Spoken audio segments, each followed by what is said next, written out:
નમસ્કાર દર્શક મિત્રો, શિનોર સમાચારમાં હું મેઘા અગ્રવાલ આપનું હાર્દિક સ્વાગત કરું છું. આપ જોઈ રહ્યા છો શિનોર સમાચાર. ચૈત્રી નવરાત્રીનો આજરોજ પ્રારંભ થતા પાવાગઢ મહાકાળી માતાના મંદિરે ભક્તોની ભીડ જોવા મળી. તંત્ર દ્વારા ચુસ્ત વ્યવસ્થા. આદિશક્તિના પવિત્ર પર્વ ચૈત્રી નવરાત્રીના શુભ પ્રારંભ સાથે પંચમહાલ જિલ્લાના સુપ્રસિદ્ધ યાત્રાધામ પાવાગઢ ખાતે ભક્તોનું ઘોડાપુર ઉમટી પડ્યું છે. વહેલી સવારે મંદિરના દ્વાર ખુલતા જ હજારો શ્રદ્ધાળુઓ માતા મહાકાળીના દર્શન માટે પહોંચી ગયા હતા અને સમગ્ર મંદિર પરિસર જય માતાજીના નામથી ગુંજી ઉઠ્યું હતું. ઘણા ભક્તો રાત્રિ દરમિયાન જ પાવાગઢ પહોંચ્યા હતા, જ્યારે અન્ય ભક્તો વહેલી સવારે ડુંગર પર ચડી માતાજીના દર્શનનો લાભ લીધો હતો. ખાસ કરીને વહેલી સવારે યોજાતી મહાકાળી માતાની આરતીમાં હાજરી આપીને યાત્રાળુઓએ આધ્યાત્મિક આનંદનો અનુભવ કર્યો હતો. ચૈત્રી નવરાત્રિના અવસરે લાખો ભક્તો પાવાગઢ પહોંચે તેવી શક્યતા હોવાથી વહીવટી તંત્ર અને મંદિર ટ્રસ્ટ દ્વારા વિશેષ આયોજન કરવામાં આવ્યું છે. યાત્રાળુઓને સરળતા રહે તે માટે એસટી વિભાગ દ્વારા 60 જેટલી વધારાની બસો દોડાવવામાં આવે છે અને સતત પરિવહન સુવિધા ઉપલબ્ધ કરાવવામાં આવે છે.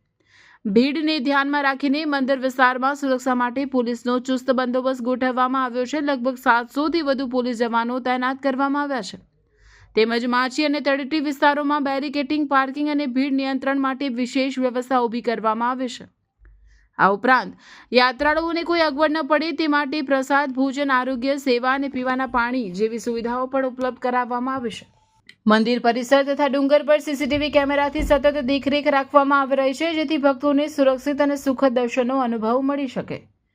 આ રીતે પાવાગઢમાં આ વર્ષે ચૈત્રી નવરાત્રી દરમિયાન ભક્તિ અને આધુનિક વ્યવસ્થાનો સુંદર સમન્વય જોવા મળી રહ્યો છે અને માતાજીના દર્શન માટે આવતા ભક્તો ધન્યતા અનુભવી રહ્યા છે. રિપોર્ટર દીપક તિવારી, શિનોર સમાચાર ન્યૂઝ, હાલોલ, પાવાગઢ.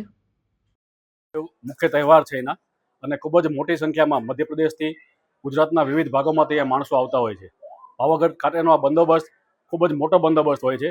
આ બંદોબસ્તમાંથી મહીસાગર અને દાહોદ ખાતેથી અને એસઆરપીની કંપની પણ બોલાવવામાં આવે છે. આ વખતે અહીં 2 ડીવાયએસપી, 11 પીઆઈ, 25 જેટલા પીએસઆઈ અને 400 જેટલા હોમગાર્ડના જવાનો અને એક કંપની એસઆરપીનો અહીંયા બંદોબસ્ત રાખવામાં આવેલો છે. હાલમાં બંદોબસ્ત ખૂબ જ સારી રીતે ચાલી રહ્યો છે. લોકો પણ ખૂબ જ માતાજીના ભાવથી દર્શન કરી રહ્યા છે. મધ્યપ્રદેશથી આવતા લોકો પણ રસ્તામાંથી પોતાની જ્યોત લઈ અને પાછા પોતાના મંદિરમાં લઈ જાય છે અને ખૂબ જ શાંતિપૂર્વક પાછા ફરે છે અને ખૂબ જ સારી રીતે દર્શન કરે છે. અહીંયા મંદિર ખાતે મંદિરના ટ્રસ્ટ દ્વારા પણ સ્વચ્છતા બાબતે પણ ખૂબ જ સારી વ્યવસ્થા કરવામાં આવેલી છે. આપને બધાને ખબર છે કે અહીંયા રોપવે પણ છે, તો રોપવે ખાતે પણ ખૂબ જ જે યાત્રાળુઓ આવતા હોય કે જે ચાલી ન શકતા હોય એના માટે પણ ખૂબ જ સારી સગવડ છે, પણ ત્યાં પણ સ્વચ્છતાનું ધ્યાન રાખવામાં આવે છે.